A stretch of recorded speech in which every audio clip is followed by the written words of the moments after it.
కావాలి. వాళ్ళు మాకు ఏ విధంగా ఇస్తారో చెప్పాలి.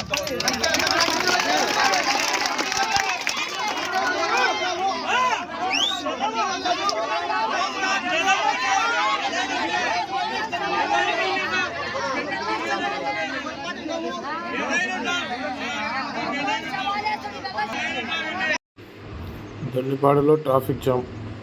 జాబ్స్ స్కామ్ వల్ల మోసపోయిన ఊరు ప్రజలు రోడ్డెక్కారు. రోడ్డెక్కిన తర్వాత ట్రాఫిక్ జామ్ చూడండి, కిలోమీటర్ల వరకు మేల్కొనింది. కిలోమీటర్ అంటే మ్యాక్సిమం 2-3 కిలోమీటర్స్ వరకు మొత్తం ట్రాఫిక్ జామ్ అయింది. ఎందుకంటే ఊరు మొత్తం మోసపోయింది. ఒకరు ఇద్దరు కాదు, ఊరు మొత్తం మోసపోయింది. అందరూ మీరు ఎలా కట్టారు అంటున్నారు, కానీ ఎందుకు కట్టారు, మీ పరిస్థితులు ఏంటి అని ఎవరు ఆలోచన లేదు. మన ఊర్లో తిరిగే మనిషి మనం ఎలా నమ్మకుండా ఉంటాం. 3 years వరకు జాబ్స్ పడినాయి, శాలరీస్ పడినాయి, అన్నీ పడినాయి. ఇప్పుడు సడన్గా వాళ్ళు బోర్డు తిప్పేసి లేదు అనేసి వాళ్ళ ఫోన్లు ఎత్తట్లేదు. మేము కంప్లైంట్ ఇస్తే కంప్లైంట్ కూడా తీసుకోవట్లేదు. అందుకే నిరాహార దీక్షకు కూర్చున్నాం.